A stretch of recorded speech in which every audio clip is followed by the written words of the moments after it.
Style અને ખૂબ જ ટેસ્ટી એવી રેસીપી લઈને આવી છું ભરવા રીંગણાની. તો મેં રીંગણને આવી રીતના બંને સાઈડથી કટ કરીને લીધેલા છે. હું અહીંયા રીંગણા બટેટાનું મિક્સ શાક બનાવું છું.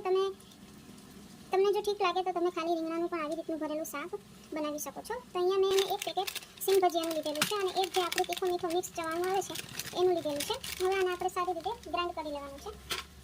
અહીંયા છે જે પેસ્ટ આપણે તૈયાર કરી હતી તેને ગ્રાઇન્ડ કરીને રેડી કરી લીધી છે. હવે આપણે આમાં બીજા મસાલા એડ કરી લઈએ. 1.5 ચમચી આપણે લાલ મરચું પાવડર એડ કરશું. તમે તમારા ટેસ્ટ પ્રમાણે વધારે ઓછું કરી શકો છો જેવું તમારા ઘરમાં ખાતા હોય.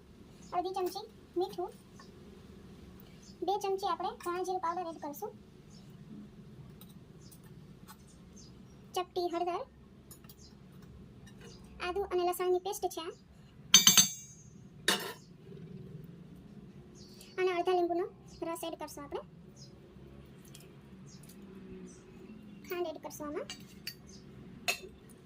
લીલા ધાણા એડ કરી અને સરખી રીતે મિક્સ કરી દેશું. આમાં આપણે કોઈ પણ જાતના ગરમ મસાલા બહારથી એડ કરવાના નથી. આજે આપણે આમાં સિંગ ભજીયા અને જે ચવાણું નાખેલું છે એનાથી ખૂબ જ ટેસ્ટી એવો ટેસ્ટ આવી જાય છે આ મસાલામાં. સરસ રીતે આને મિક્સ કરી લેવાનું છે. મસાલો બનીને રેડી થઈ ગયો છે. હવે આપણે આમાં રીંગણામાં આ મસાલો ભરી લઈએ. રીંગણાને આવી રીતના ખોલીને અંદર સુધી આ મસાલો આપણે એડ કરી લઈએ.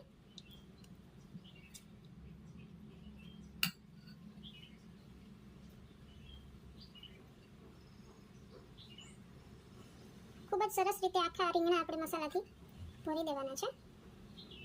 જો તમને મારા વિડીયો જોવા ગમતા હોય તો મારી ચેનલને સબસ્ક્રાઇબ જરૂરથી કરજો, લાઇક કરજો અને તમારા ફ્રેન્ડ્સ અને ફેમિલી સાથે શેર જરૂરથી કરજો. આવી જ નવી રેસીપી જોવા માટે સબસ્ક્રાઇબ કરવાનું ભૂલતા નહીં. આવી જ રીતના બધા રીંગણામાં આપણે મસાલો સરખી રીતનો ભરી લેવાનો છે.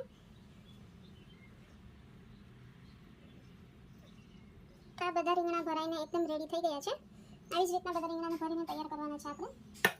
અને જે બચેલો મસાલો છે તે પણ આપણે હવે શાકમાં જ એડ કરવાનો છે.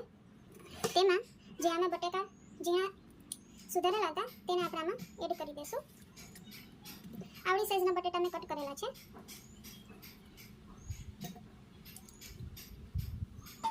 તેને એકદમ આપણે મસાલા સાથે મિક્સ કરી લેવાના છે. એ રીતના બધા મસાલામાં બટેટામાં આપણે આ મસાલો કોટ કરી લેવાનો છે. હવે આપણે વઘાર કરી લઈએ.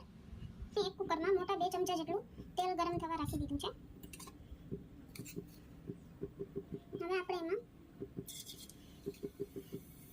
રાઈ, જીરું, હિંગ, આદુ લસણની પેસ્ટ આપણે મસાલામાં એડ કરી દીધેલી છે. જો તમે વધારે ખાતા હોય તો અત્યારે વઘારમાં પણ એડ કરી શકો છો.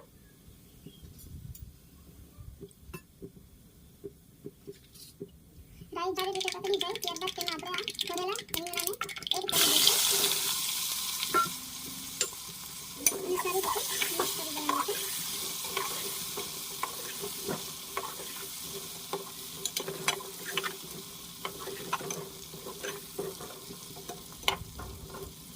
રીંગણ 2 મિનિટ માટે તેલમાં આપણે થવા દેવાના છે.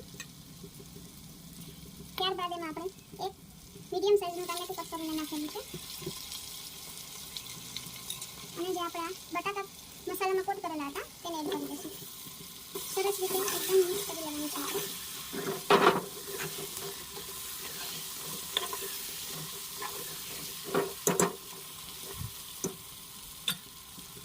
હવે ઉપરથી થોડા મસાલા એડ કરી લઈએ આપણે.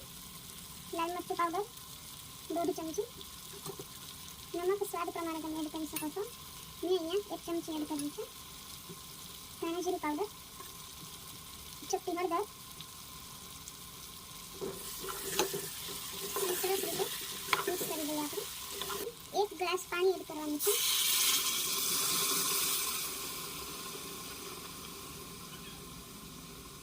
અહીંયા મેં અડધા ગ્લાસથી થોડું વધારે પાણી એડ કરેલું છે. બહુ વધારે પાણી એડ નથી કરવાનું. હવે આપણે આનું ઢાંકણ ઢાંકી દઈએ અને આમાં આપણે 3 વિસલ લગાવવાની છે. તો તૈયાર છે આપણું એકદમ ટેસ્ટી અને હેલ્ધી ભરેલા રીંગણા બટેટાનું શાક. તમે જોઈ શકો છો, જોતા જ એકદમ યમ્મી અને ટેસ્ટી લાગે છે. ખૂબ જ સરસ રીતના બની જાય અને ઝટપટથી તૈયાર થઈ જતું શાક, કોઈ પણ ગરમ મસાલા વગર.